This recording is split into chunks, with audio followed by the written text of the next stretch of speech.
this be the reason why Caitlin Clark didn't compete in the three-point contest? Or could this be retaliation? Caitlin's not competing in the three-point contest. We're not going to grant her favorite photographer credentials to work at this event. Finally, for the WNBA, they are getting zero participation. Headline at Fox News: Caitlin Clark declines invitation to three-point shooting contest.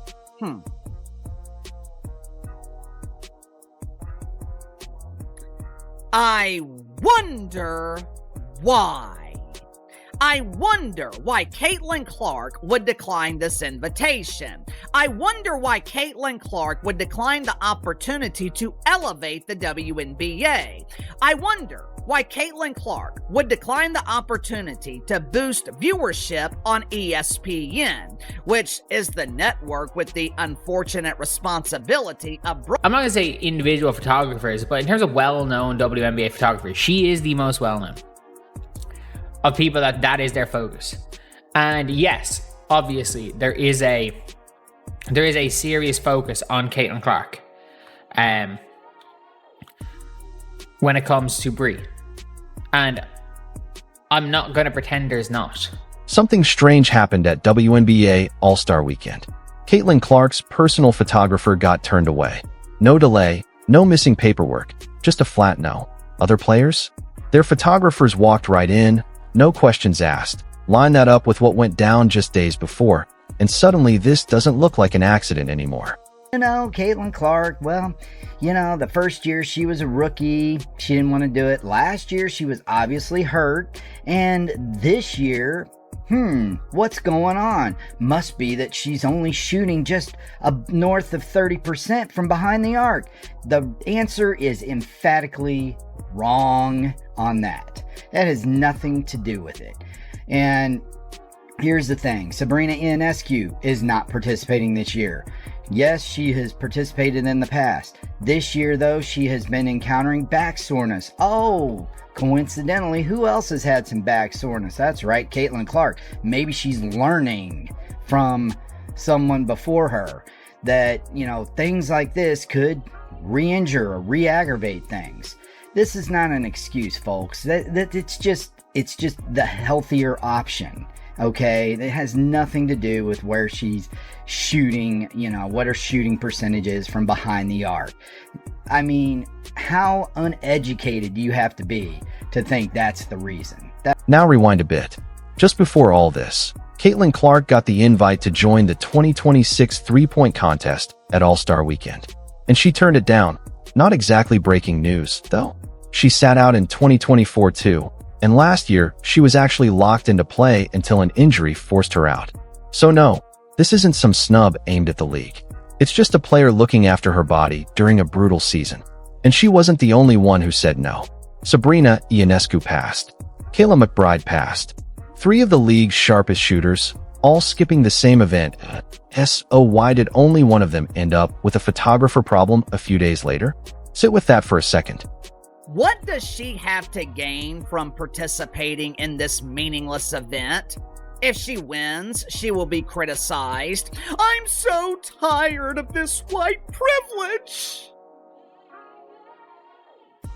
If she loses, she will be criticized. I told you Caitlin Clark was overrated. She always folds under pressure. Caitlin Clark has nothing to gain by participating in the three-point contest. Her participation would be a favor to the league, and maybe she would be willing to help out if she was appreciated. Maybe she would be willing to help out if she wasn't treated like she doesn't matter. Since the WNBA... Think about why this denial stings more than it would for anyone else in the league. This isn't just another player at All-Star Weekend. She's the whole reason the weekend looks the way it does right now. Prices spike when she's confirmed. Ratings climb. Jerseys sell out the second they're restocked. For 2 years, the league has leaned on her face, her highlights, her games to fuel its entire growth story. So when her personal photographer suddenly can't get through the door, right after she turned down something the league wanted, you don't need to be a detective to see the connection. It's at the stage where she's one of the Fever's main photographers, but she's a step ahead of that. Like, this is a photographer with a genuine relationship with a player, and you can tell when, again, like that, as far as photographers are concerned, like, she is a very important one for the most important player in the league. It is what it is. She is one of the more important photographers around. Like, and not just for Caitlin, obviously the Indiana Fever, this is earlier on Caitlin Clark being injured, and you know, she's there with. And that's exactly what makes the logistics issue excuse so hard to buy. Personal photographers show up at All-Star Weekend all the time. Other players bring their own content teams. Nobody blinks. Nobody stops them at the door. It's just part of how players build their brand outside whatever the league is officially putting out. So why, out of nowhere, does it become a problem the one time it's Clark's team? Right after she said no to the league, that's not a rule applied fairly. That's a rule that shows up exactly when it's convenient.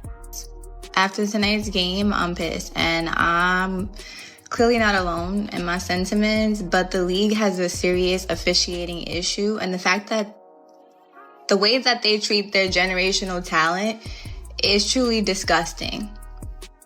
The calls tonight were insane. Or the no calls tonight. Why would the biggest star in women's basketball suddenly stop trusting the very league that made her a household name? Stick around, because once you see the full timeline, the answer gets uncomfortable fast. To understand why Caitlin Clark isn't exactly rushing to hand the league any favors right now, you need to rewind and look at how she's actually been treated on the court for 2 straight seasons. Fans have watched it play out over and over. Hard fouls that somehow never get a second look, even though the same contact against other stars gets flagged instantly.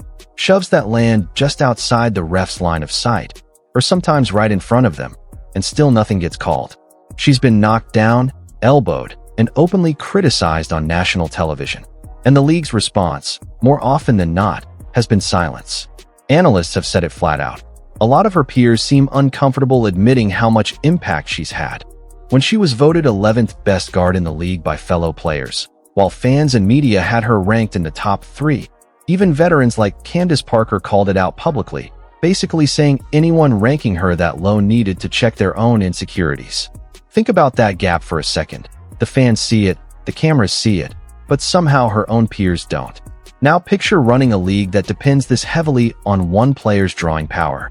You'd expect that league to go out of its way to protect her physically, the same way other pro leagues shield their biggest names. Instead, it's felt like the opposite. Commentators have pointed to specific plays where identical contact against nearly any other star draws a whistle immediately. But against Clark, the play just continues. So when people ask why she isn't jumping to do the league extra favors, that question basically answers itself. And it's not just the missed calls. It's the steady stream of digs from other players, too.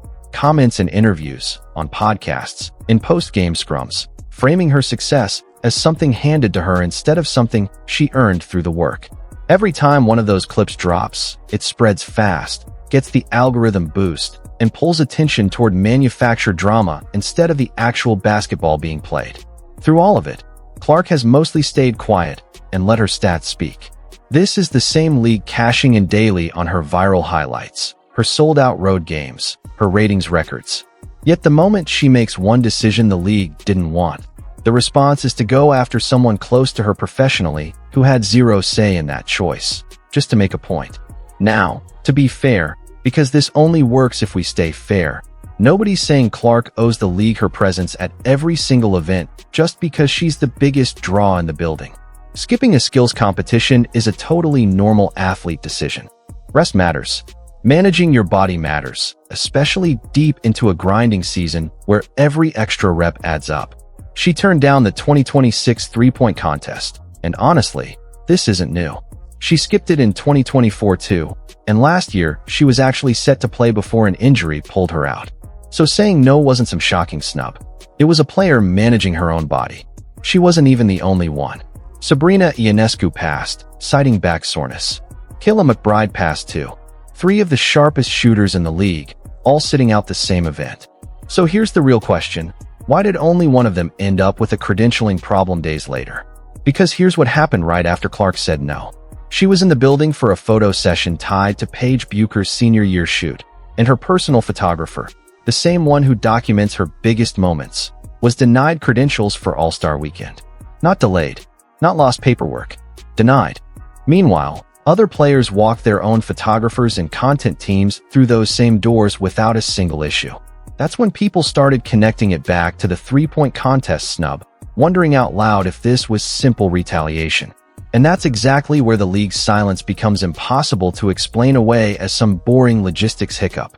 Nobody in an actual position of authority has stepped up with a clear reason why this one photographer, out of everyone credentialed that weekend, ended up on the outside. Whenever reporters have pushed league reps on smaller controversies before, the answers stay vague. Phrases like, "we're reviewing it," or "credentialing follows a standard process." Nobody has actually named what that standard is. Clark herself hasn't gone after anyone on social media or fired off a statement. She just keeps showing up to shoot-arounds, handling her media availability, and lets everyone else argue on her behalf.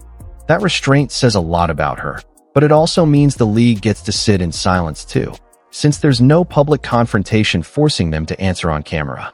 Here's the part that makes the whole situation feel even more pointless. Clark doesn't need the league's blessing to stay relevant. She's already the most talked about player the sport has ever produced. Every game she plays, whether she's pulling up from 28 feet or threading a no-look pass through traffic, gets clipped and shared within minutes, regardless of who technically has a badge in the arena that night. Blocking one photographer doesn't stop that footage from existing. It just makes the league look small for trying, and it hands every outlet covering the story an easy angle to run with. There's also a simple business argument nobody seems to be making. All that free content and all those highlight reels benefit the league just as much as they benefit Clark. Cutting off one of the people best positioned to produce that footage doesn't punish her in any real way. It just means less high-quality content circulating with the league's own branding attached. A strange move for anyone thinking about the bottom line. Compare this to how other leagues handle friction with their marquee stars. In the NBA, when a superstar clashes with the league over something like media access, you typically see a quiet resolution within days, because nobody wants a billion-dollar relationship playing out publicly for weeks. The WNBA, on the other hand, has let this story sit out in the open without a real answer, which either means the original decision was smaller and dumber than it looks, or someone inside the league genuinely didn't think through how bad the optics would get. And this isn't an isolated incident either. The league recently released a commemorative poster marking 30 years of the WNBA, and Clark isn't on it. This isn't a tribute to just the founding veterans, either, since younger players like Paige Buchers and Angel Reese made the cut. Meanwhile, her games have been drawing significantly higher ratings than some of the league's most decorated veterans, yet she's still left off. When you're moving road games to bigger arenas to handle the crowd she brings, and she's still not on the anniversary poster, something about that doesn't add up. Fans have noticed the pattern, and that matters more than the league seems to realize. A big reason her fan base has grown so fast over the past 2 years is because people keep seeing, story after story, exactly how differently she's treated compared to everyone else in the league. This photographer situation just adds another data point to a pile that's already stacked pretty high.